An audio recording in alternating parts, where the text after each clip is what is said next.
هاي للكل، هاو ار يو جايز؟ كيفكم؟ ان شاء الله تكونوا بألف خير وانتم عم تشوفوا فيديو اليوم سيارة أحلامي. اليوم حبلش الفيديو بقصة طاقتي كتير عالية، أنا كتير مبسوطة، كتير متحمسة. اشتركوا بالقناة، فعلوا جرس الإشعارات، حطوا لايك للفيديو لأنه القصة اللي رح شاركها معكم اليوم قصة كتير شخصية. أول شيء، ليش الرانج روفر هي سيارة أحلامي؟ أول ما بلشت سوق كانت ماما عم بتدور على سيارة تشتريها إلي، فاستعنت بشخص من عائلتنا البعيدة ومعارفنا كمان. هو وعائلته كانوا يعني بأمريكا من فترة، فعلى الأساس إنه بيفهموا بأمريكا وبدهم يساعدونا، فكنا كتير ناخذ رأيهم بكتير شغلات وكمان نصدقهم. يعني لما يعطونا رأيهم عن جد نوثق برأيهم، مع إنه هن ما كان بدهم مصلحتنا أبدا، ما كان بدهم خير لإلنا، كان بس بدهم يانا نفشل. كان كل نصائحهم إنها كذب وعكسية، ما بيعطونا النصيحة الصح، بيعطونا النصيحة الغلط بس تعلمنا كتير من هالعائلة وهالعالم. هاي ما بعرف ليه كانوا عم يعملوا فينا هيك، عن جد ما بعرف.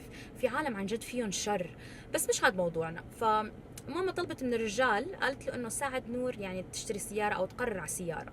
فمرة نحن جايز واقفين على الاشارة، هالشغلة عملها مرتين. سيارة احلامي الابدية هي الرينج روفر، اللي هي هلا السيارة اللي انا فيها، هلا حفرجيكم اياها. بس كمان قبلها كانت الجيب ليبرتي.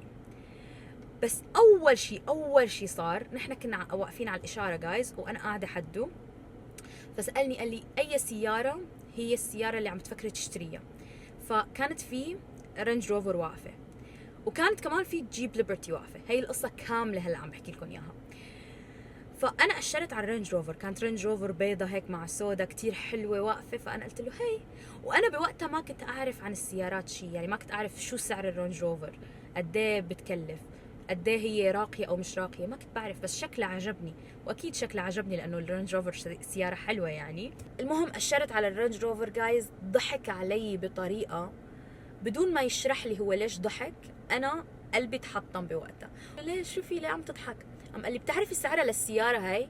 بتعرفي سعرها؟ هاي سعرها سعر بيوت مش بيت، عن جد بدك تشتري هاي السياره؟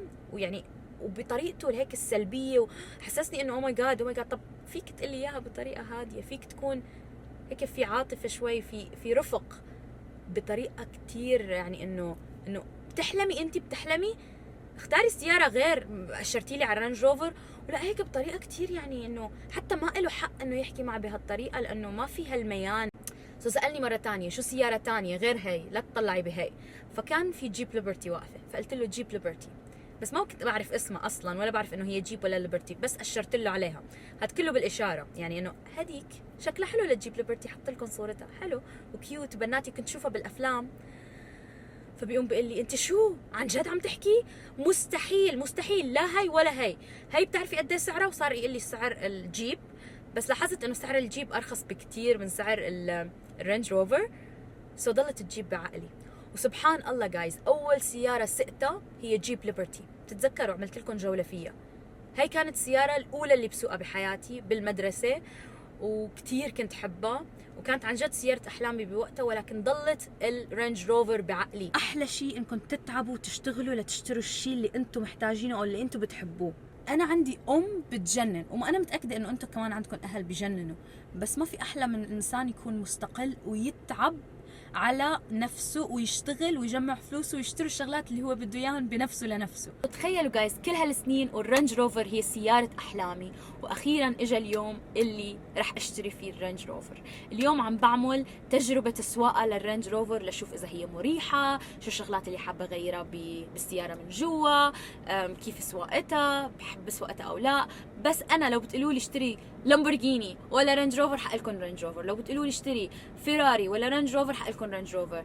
لو بتقولوا لي بوغاتي ولا رينج روفر، حقلكم رينج روفر، لانه هيك معلقه براسي من هداك الموقف جايز، من هداك الموقف. ولكن انتم حتكونوا جزء من شرائي لهالسياره. حخليكم تقرروا لون السياره، ان كان ابيض او اسود. صح، حط لكم تصويت وانتم صوتوا اشتري السياره البيضاء ولا اشتري السياره السوداء الرينج روفر. هلا حاخذكم بجوله بالسياره، حفرجيكم اياها من جوا. اول شيء حابه افرجيكم اياه هو مفتاح السياره. هات هو مفتاح السياره، هيك بيكون شكله. هون مكتوب لاند روفر، وهيك شكله من قدام. كتير حلو المفتاح. هون في هالشي بتضغطوه بيطلع لفوق. لما بيطلع لفوق جايز بيعطيكم خيارات السيارة، بما معنى في عندكم هذا الخيار هو الايكو، يعني هذا لما بتسافروا بيسيف لكم بنزين، بيكون كتير منيح. هذا الكومفتبل اللي هلا انا عم سوق فيه العادي، وهذا للثلج. مثل ما بتعرفوا انا عايشه بمدينه كلها ثلج، لما بتكون الدنيا عم بتثلج بستخدم هذا المود اللي هو هذا. وهذا للطين اذا في طين غابه هيك شيء، وهذا للصحراء. فيها كتير برامج يعني فيكم تسوقوها بكل مكان عن جد. فرح خليها انا على الكومفتبل، وبعدها بتضغطوا هي بتفوت لجوا، خلص صار هلا البروجرام كومفتبل اتثبت. يعني هي الكاميرا لما بتضغطوا عليها بتفرجيكم اللي ورا، مين في ورا، مين عم بيمشي من وراكم. كمان في هون بلوتوث، في ميوزك، في تليفون اتصالات اذا بدكم تشبكوا تليفونكم. هون الخريطة بتفرجيكم الطرقات. طبعا هالشاشة على اللمس، كل شيء على اللمس. هون الاي سي والتدفئة لهالجنب، وهون الاي سي والتدفئة لهداك الجنب. احيانا كثير بنات بيسألوني بي باركينج، يعني لما بتحطوا السيارة على البي يعني خلص وقفت السيارة. ار ريفرس يعني لما بدكم ترجعوا السيارة لورا بتحطوها على ار. وان نيوترال هي يعني ما بتحتاجوها كثير. دي درايف، درايف يعني بتسوقوا، خلص بتسوقوا لقدام. ار لورا. وبي باركينج. دائما رجلكم بتكون على البنزين لحتى تمشوا، بس لما بدكم توقفوا السيارة بتضغطوا بريك، وكمان البريك لتهدوا السيارة إذا بدكم تخففوا السرعة يعني بتضغطوا بريك. فهي للعالم اللي بيسألوني عن السواقة. سواقة السيارة كتير سهلة. اكتبوا لي بالتعليقات إذا حابين أعمل لكم فيديو بس تعليمي عن سواقة السيارة، لأنه عن جد كتير كتير كتير سهلة. أنا كنت مفكرة إنه كتير صعبة وما بتعملوا حادث. لا تصدقوا إنه أي حدا بيقول لكم حتعملوا حادث، لأنه كل واحد بيسوق بيعمل حادث مش ضروري، وأحيانا الحادث ممكن يكون حادث بسيط. تفائلوا. أنا أول ما بلشت سوق هذا الرجال نفسه اللي ضحك علي على السيارات قال لي رح تعملي حادث، رح تعملي حادث، بس الفرق إنه في حادث بيموت وفي حادث بيكسر. تخيلوا في شخص شرير لهالدرجة، في شخص يقول لوحدة هلا تعلمت سيارة او تسوق سيارة انه رح تعملي حادث. كنت مرعوبة وانا عم سوق اول ايام سواقتي او اول اشهر سواقتي، دائما بفكر بكلامه. بس بعدين حكيت هالشي لمدرس بمدرستي قال لي شو مين قال لك هيك، هاد كذاب، بدي اياكي او بده انه انت ما تسوقي. بعدين اكتشفت انه هالرجال ما كان بده ياني سوق، لانه اذا انا سقت عائلتي رح تكون مستقله ما حتحتاجهم بقى، فكان بده ياني تضل بدون ما سوق اي سياره ونضل نحتاجهم. يعني تخيلوا قد ايه كان تفكيره شرير، وكان هو الشرير لهالدرجه انه يحكي معي بهالطريقه. اجانا ضيف. هلو، تعال تعال. هاي مبروك السيارة يا خاين، جبت لحالك قهوة وما جبت لي قهوة؟ والله عاد هاي كلها لك ترى. هلا هذا عن جد إلي ولا عم اي بس والله صدق لك وفري شوجر يعني. معنا في الدايت الجديد فتفضلي. شو مش فيك مترددة خايفة ما ادري. معلومة جايز، اسماءنا العربية بستاربكس بيكتبوها هون بطريقة كتير غلط، صار احنا دائما بنعطيهم اسماء غير. يعني انا لما بفوت على ستاربكس بقول لهم اكتبوا سيلينا، اكتبوا نيكول، هيك شيء. هم بروحهم بالاسامي الانجليزيه ياخذون كل ربع ساعه عشان يكتبون اسمك. فتخيل تقول اسمك العربي اوه نايس، شو اسمك؟ شنو معنى اسمك؟ انا بشرب قهوتي وبطلع خلاص. اكزاكتلي، ما بدي اياك. والله انا لما بقول له نور شو بيقول لي؟ نور or نور ان او اي خلاص or ان او سيلينا. I'm like no سيلينا اسهل شيء. كل حدا بيعرف يكتب اسم سيلينا او نيكول. نيكول كمان اسم كل حدا بيعرف. حلو. خلينا زين علمينا شنو سيارتك هذه الحين؟ انت شريتيها ولا شنو؟ انا ماني فاهم ترى. خليني اجرب القهوه اول شيء اللي جاب لي اياها، لانه دائما اختياراته بالقهوه ما بتكون صح يعني. مو كفو جايب. حلوه ولا مو حلوه؟ استنى شو مو كفو؟ انا دائما بجيب له قهوه جايز. قالت لي اطلع برا وعندي لك مفاجاه. زين هذه السياره لي يعني هديه؟ ديفيد دوبرك انتي ولا منو يعني؟ ان شاء الله شي يوم بعطيك هديه سياره، بس هلا هي سياره الي. نايس. اوكي اليوم عم جرب سواقتها. بس ليش ما فيها فتحه؟ ما بحب انا ما بحب الفتحه. احس السياره تدري شنو وين رحت نمت انت؟ حق السفرات الرود تريب اللي 8 ساعات 9 ساعات حيل مريحه يعني. جد حيل مريحه. ليك راح تصير 11 ندعي يعني ولا شنو؟ لا 11 ميك وش. دائما بشوف الرقم 11 11 دائما، صح ولا لا؟ ايه. صارك انت قد ايه هلا بندرس سوا، كم مره شفت الرقم 11؟ كل مره تدعين. مو ادعي، اتمنى ما امنيه. ادري. اتمنى امنيه والله. للامانه القهوه بتجنن. والله يعطيني العافيه يعني ما قصرت. شكرا. نعطر سيارتك شوي. هاد عطري على صدق فكره. والله؟ ايه عطري. عبالي جاي مع السياره. كيف جاي مع السياره؟ عطري هاد. ما ادري. وبعدين رح يخلص. حبيت انه اكثر واحده عطرت ترش حالك. عطر. مين انا؟ لا اله الا الله. هذا ترى العطر خلص بيومين على فكره يعني. لا اله. مو يومين، اسبوع. كل العالم بتحط عطر، يعني انا بحط اكثر من العالم. الصراحه اي. إيه؟ صراحه اي. اول ما فتت على المدرسه الثانويه هو كمان راح عائلته، وهو يعني وحده من عائلته وهو راحوا معنا على المدرسه لنقدم وراءنا. ونحن عم نروح على المدرسه يقولوا لي مستحيل يقبلوكي مستحيل يقبلوكي، او يمكن رح ينزلوكي صفين. هو يقول لكم؟ او يمكن رح ينزلوكي صفين او يرسبوكي، يعني كله كلام سلبي. اوكي بس مش هون المشكله. فتنا على المدرسه فشافوا علاماتي، قالوا لي واو علاماتك كثير عاليه، علاماتك جدا عاليه يعني توب. فقالوا لي مستحيل يعني ما بنصدق انه هيك انت شاطره، لازم نمتحنك. فامتحنوني فيزياء وكيمياء ورياضيات وكل شيء. فهو شو عم بيقول لي تخيل، قالت لي المدرسة طلعي قعدي برا نص ساعة عبين نحن ما نجهز لك الأسئلة والاختبار أو نطلعهم، مش إنه هن يكتبون بس يطلعوهم يعني ورح نمتحنك.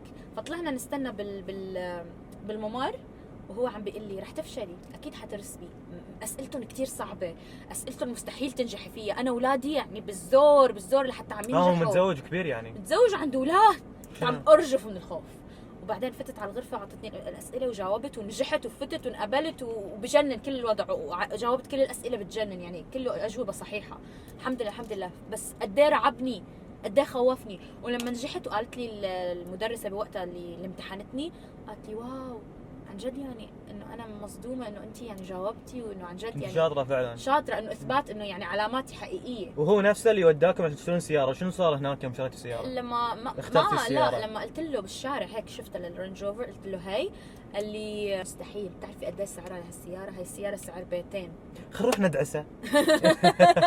نروح مشي قلنا ندعسه. والله تخيل يعني عصبت هلا والله العظيم. بس سبحان الله فعلا ترى تحتاجين ناس كذي، يعني مهما يكون في ناس بحياتكم ممكن يكونون في سلبيين، ناس هم اللي يشجعونكم اكثر واكثر ان تحققون احلامكم. انت بتشتري سياره رخيصه $500 $700 بس، وهيك يعني عم بيحكي على فكره السياره اللي سعرها $500 ل $800 بامريكا بتكون مكسره، خطر انك تسوقها، بتكون من 1960. اصلا ما في سيارات $500 الحين يعني مستحيل. بس يعني بما معنى اذا في.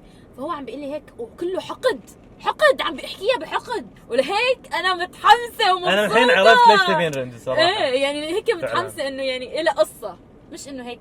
على فكره انت لاحظت انه انا من الشخصيات اذا شيء ما له معنى او ما له قصه او ما في مغزى من وراه ليش لا اشتريه، او ليش ما بحب هيك اشتري على الفاضي يعني.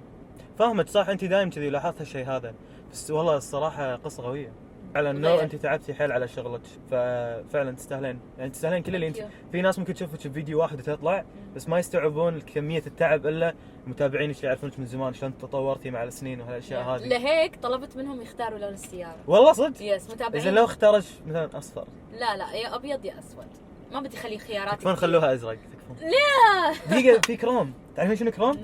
اللي منعكس انعكاسات. ما بدي انا انسانه بسيطه، يا اسود يا ابيض. ابيض نفس قلبي ولا اسود نفس قلبي؟